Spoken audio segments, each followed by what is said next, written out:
Good morning everyone. आज हम economy के एक इम्पॉर्टेंट टॉपिक के बारे में डिस्कस करेंगे, जो है हमारे पास सेक्टर्स ऑफ इकोनॉमी। थोड़ा सा मैंने बाइफरकेट करके लिख दिया है ताकि आपको इजीली समझ में आए, क्योंकि इसमें से डायरेक्ट क्वेश्चन भी पूछ लेता है। वन डे एग्जामिनेशन में जहाँ पे उसको क्वेश्चन पूछना होता है डायरेक्टली, वो ये भी पूछ लेगा। सबसे पहले हमारे पास देखो, हम तीन तरीके से सेक्टर्स को पढ़ते हैं। एक है हमारे पास इकोनॉमिक एक्टिविटीज़ के आधार पे, दूसरा हमारे पास कार्य के आधार पे, और तीसरा हमारे पास ओनरशिप के आधार पे। ठीक है, वर्क के आधार पे और ओनरशिप के आधार पे। तो direct question one day examination के लिए उसको बनाना होगा, तो वो डायरेक्ट पुट कर देगा क्वेश्चन कि on the basis of economic activities how many sectors of economy. तो आपको पता होना चाहिए कि हमारे पास तीन टाइप के सेक्टर्स हमें देखने को मिलते हैं।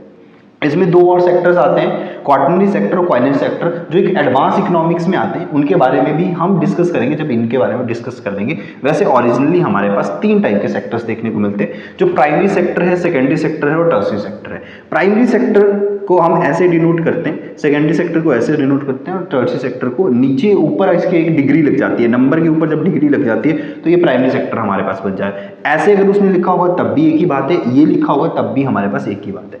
नेक्स्ट आ जाते हैं on the basis of work, कार्य के आधार पे। तो कार्य के आधार पे हमारे पास दो टाइप के हमें सेक्टर्स देखने को मिलते हैं, एक ऑर्गेनाइज सेक्टर, दूसरा है अनऑर्गेनाइज सेक्टर। थर्ड वन है हमारे पास ओनरशिप। ओनरशिप के आधार पे भी दो ही सेक्टर्स देखने को मिलते हैं, एक प्राइवेट सेक्टर, पब्लिक सेक्टर बोलो, गवर्नमेंट सेक्टर बोलो, बात एक ही है। तो डायरेक्ट आपको बस इतना से याद रखना है कि हमारे पास इकोनॉमिक एक्टिविटीज के आधार पे कितने सेक्टर्स हैं, हमारे पास कार्य के वर्क के आधार पे कितने सेक्टर्स हैं, और हमारे पास ओनरशिप के आधार पे कितने सेक्टर्स हैं। अब एक एक करके इनको समझते हैं। सबसे पहले बात प्राइमरी सेक्टर से on the basis of economic activities में देखते हैं। प्राइमरी सेक्टर, एक बेसिक इन्फॉर्मेशन आपको इसके बारे में मैं बताता हूँ। देखो, प्राइमरी सेक्टर को और किस नाम से जाना जाता है, इसका दूसरा नाम क्या है? इसका दूसरा नाम जो हमें देखने को मिलता है, इसको अलाइड सेक्टर भी बोलते हैं। ठीक है, डायरेक्ट पूछ लेगा। इसको हम एग्रीकल्चर सेक्टर भी बोलते हैं। ठीक है, इसको एग्रीकल्चर सेक्टर भी बोलते हैं, इसको अलाइड सेक्टर भी बोलते हैं। पहला पॉइंट। दूसरा पॉइंट, ये किसके साथ डील करता है? तो ये रॉ मटेरियल के साथ डील करता है, या हम नेचुरल रिसोर्सेज बोल लो आप। रॉ मटेरियल या नेचुरल रिसोर्सेज। ठीक है, नॉन मटेरियल और नेचुरल रिसोर्सेज हैं क्या? तो डायरेक्ट भी आपसे ये क्वेश्चन बन सकता है कि प्राइमरी सेक्टर आपको चार ऑप्शन दे देगा, उसमें से है क्या। देखो, रॉ मटेरियल और नेचुरल रिसोर्सेज का मतलब है हमारे पास, एक तो यही हो गया एग्रीकल्चर, दूसरा हमारे पास जैसे माइनिंग। माइनिंग के ऊपर उसने बहुत बार क्वेश्चन पूछा है कि माइनिंग कौन से सेक्टर में आती है, प्राइमरी सेक्टर, सेकेंडरी सेक्टर या टर्शियरी सेक्टर। थर्ड हमारे पास हो गया एनिमल हस्बेंड्री। एनिमल हस्बेंड्री का मतलब हो गया पशुपालन। ठीक है, तो ये हमारे पास फिशिंग भी एक इसका एग्जांपल हो गया हमारे पास। ठीक है, तो ये सबसे पहले कि उसके और नाम किस किस नाम से जाना था, दूसरा किसके साथ डील करता है, तीसरा उसके एग्जांपल्स हमारे पास क्या क्या है। फोर्थ वन आप इसमें ये देख सकते हो कि हमारे पास जो एग्रीकल्चर सेक्टर है वो कौन से कॉलर की जॉब, देखो अलग अलग तरीके से, जैसे प्राइमरी सेक्टर को कौन से कॉलर की, कौन से रंग के कॉलर की जॉब से जाना जाता है। ठीक है, सेकेंडरी सेक्टर को कौन सी कॉलर जॉब बोला जाता है, टर्शियरी सेक्टर को कौन सी कॉलर जॉब बोला जाता है। ये भी पेपर में कई बार पूछता है, तो इसको रेड कॉलर जॉब के नाम से जानते हैं। ठीक है, रेड कॉलर जॉब है हमारे पास।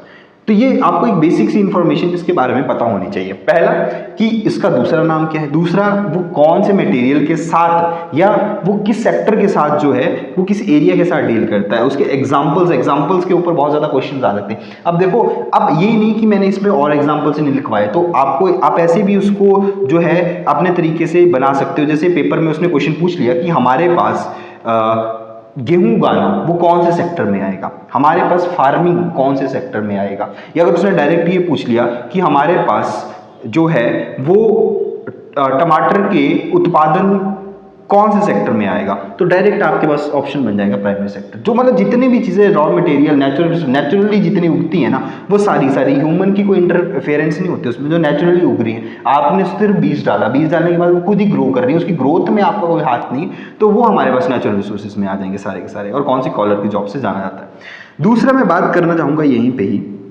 कौन सा, सेकेंडरी सेक्टर।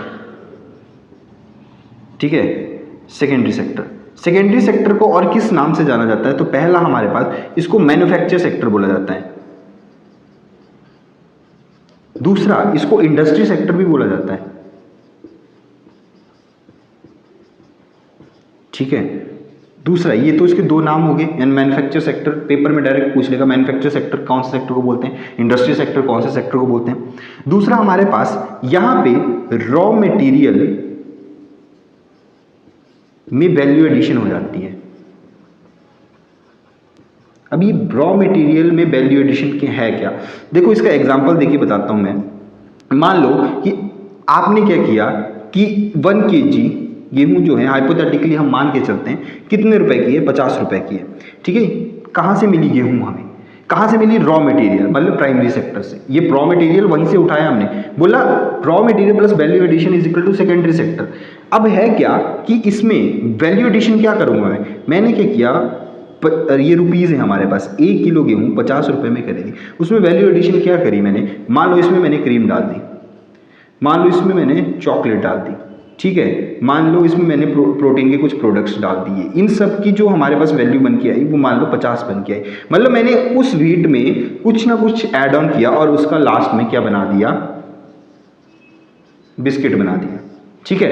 तो ये जो बिस्किट आया है ना, ये डायरेक्ट नहीं आया, इसको मैंने खुद से क्रिएट किया, इसीलिए इसको मैन्युफैक्चर और इंडस्ट्री सेक्टर बोला जाता है, जब रॉ मटेरियल में वैल्यू एडिशन की जाती है। फॉर एग्जांपल कि आप क्या कर रहे हो, एक सैंडविच बना रहे हो, ठीक है, ब्रेड, चाहे सैंडविच छोड़ो, ब्रेड का एग्जांपल ले लेते हैं। ब्रेड जो है वो किससे बनता है, बनता है व्हीट से, लेकिन उसमें एक वैल्यू एडिशन कुछ चीज़ें ऐड की जाती है, तब बनता है वो ब्रेड, तब एक प्रोडक्ट तैयार होकर आ जाता है। जब हम नेचुरल रिसोर्सेज में कोई वैल्यू ऐड कर देंगे, कुछ चीज़ें ऐड कर देंगे, ठीक है, तब हमारे पास क्या बनता है, सेकेंडरी सेक्टर बनता है। देखो यहाँ पे दो टाइप की हमारे पास, ये दो टाइप की कॉलर जॉब होती है। एक इसमें देखो लेबर भी दो टाइप की होती है, आपने देखा फैक्ट्रीज में दो टाइप की लेबर्स होती हैं हमारे पास, क्योंकि इंडस्ट्री और मैन्युफैक्चर से डील कर रहा है। एक होती है हमारे पास स्किल्ड, दूसरी होती है अनस्किल्ड, ठीक है। अब स्किल लेबर को क्या बोला जाता है, स्किल लेबर को बोला जाता है व्हाइट कॉलर जॉब, और अनस्किल को बोला जाता है ब्लू कॉलर जॉब, ठीक है। स्किल लेबर को क्या बोला हमने, white collar job, unskill labour को बोला ब्लू कॉलर जॉब, ठीक है। तो ये हमारे पास यहां से डायरेक्ट पूछ सकता है कि स्किल लेबर कौन सी कॉलर की जॉब है, अनस्किल लेबर कौन सी कॉलर की जॉब है, ठीक है। स्किल वर्क जो हमारे पास, जो जितने भी अनस्किल, देखो अनस्किल का मतलब ये हुआ हमारे पास जैसे जिनका फिजिकली वर्क कम होता है, जैसे मैनेजर्स होते हैं या वॉचमैन होते हैं, वो फैक्ट्रीज में ही काम करते हैं, वो अनस्किल लेबर में आते हैं। जैसे स्किल लेबर हमारे पास होगी जो इंस्ट्रूमेंट से, जो यहाँ पे मशीनरी रखी है उसके साथ डील कर रही है। तो हमने क्या देखा, जब रॉ मटेरियल हमारे में वैल्यू एडिशन हुई तो सेकेंडरी सेक्टर बना। तो एक और क्वेश्चन यहाँ से यही बन सकता है कि कौन सा सेक्टर, क्या सेकेंडरी सेक्टर प्राइमरी सेक्टर पे निर्भर है या नहीं है। तो इसका आंसर हमेशा यस होगा कि हमारे पास जो सेकेंडरी सेक्टर है वो प्राइमरी सेक्टर पे पूरी तरह निर्भर है। देखो अगर रॉ मटेरियल ही नहीं होगा, अगर व्हीट ही नहीं होगी तो बिस्किट कैसे बनेगा। अगर मान लो एल्यूमिनियम ही नहीं निकलेगा, मान लो आयरन ही नहीं निकलेगा माइनिंग करके, ठीक है, तो हम कैसे उसके अलग अलग जो है इंस्ट्रूमेंट्स बना देंगे छोटे छोटे, वो तभी बनेंगे जब हमारे पास रॉ मटेरियल होगा। इसीलिए सेकेंडरी सेक्टर हमेशा किस पे डिपेंड करता है, प्राइमरी सेक्टर पे डिपेंड करता है, ठीक है। ये हुआ हमारे पास प्राइमरी सेक्टर, ये हुआ हमारे पास सेकेंडरी सेक्टर।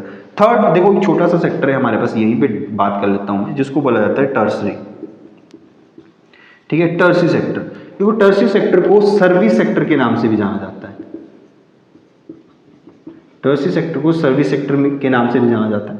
देखो इसमें हमारे पास क्या है, देखो सर्विस का मतलब क्या होता है हमारे पास, जब आप ना पैसे देने के बाद आपके हाथ में कोई वस्तु नहीं मिलती उसको सर्विस बोला जाता है। जैसे हमारे पास दो चीजें होती है, एक होती है गुड्स, एक होती है सर्विस। गुड्स का मतलब होता है हमने जब क्या किया, मान लो कि आप दुकान में गए, आपने क्या किया 10 रुपए दिए और 10 रुपए के बदले में दुकानदार ने आपके हाथ में एक चॉकलेट थमाई, तो वो गुड्स है। मतलब पैसे के बदले जब आपको वस्तु लेके आ रहे हो तो वो गुड्स में आता है। सर्विस का मतलब ये होता है जब आप पैसे दे रहे हो तो आपके हाथ में कोई वस्तु नहीं आ रही है। फॉर एग्जाम्पल, इसका एग्जाम्पल अगर मैं आपको दूं तो एजुकेशन, ठीक है, एजुकेशन एक इसका एग्जांपल है। अब एजुकेशन कैसे हो सकता है, देखो एजुकेशन में अगर मैं टीचिंग की बात करूं तो एजुकेशन इंस्टीट्यूशंस की बात करूं, वहां पे आप पैसे देते हो, पैसे के बदले में आपको हाथ में कुछ चीजें नहीं दी जाती, लेकिन आप जो हो नॉलेज अपने माइंड में गेन करके लेके जा रहे हो, फिजिकली हाथ के हाथ में कुछ नहीं मिल रहा है। दूसरा अगर मैं ट्रांसपोर्ट की बात करूं, देखो ट्रांसपोर्ट भी एग्जांपल है। मान लो बस में ट्रैवल करते हो, कंडक्टर को आप जाना है आपको 100 किलोमीटर के लिए, आप 100 रुपये उसको दे रहे हो।